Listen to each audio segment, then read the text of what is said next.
डाळ चटणीसाठी ही आपल्याला उडदाची डाळ ही सालासकट लागणार आहे। त्यानंतर मीठ, कोथिंबीर, जिरे, लसूण आणि ह्या तिखट हिरव्या मिरच्या मी इथे घेतलेल्या आहेत। डाळ आपल्याला 2 तास पाण्यात भिजत घालायची आहे। डाळ आपली चांगली भिजलेली आहे। आता आपण याची फक्त अर्धी साले काढून घेऊया।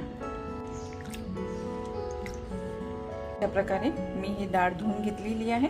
यामध्ये थोडी साले सुद्धा राहू दिलेली आहेत ना। मिरच्या भाजून घ्यायच्या आहेत। भाजण्यासाठी थोडं तेल आपण वापरणार आहोत। खलबत्ता घेतलेला आहे, त्यामध्ये आपण लसूण घालूया। त्यानंतर जिरे, ह्या भाजलेल्या हिरव्या मिरच्या, पहिले आपण हे सर्व कुटून घेऊया। आपल्याला कोथिंबीरही यामध्ये घालायची आहे। ही धुतलेली डाळ आपण यामध्ये घालणार। मीठ इथे आपण घालणार आहे। आता सर्व हे परत आपण छान कुटून घेऊया। बघू शकता आपली चटणी मस्त झालेली आहे।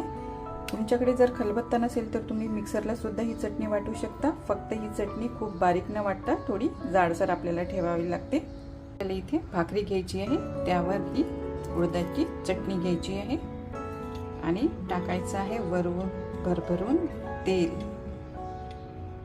आणि सोबत कांदा। चला तर ही माझी रेसिपी कशी वाटली ते तुम्ही मला नक्की सांगा।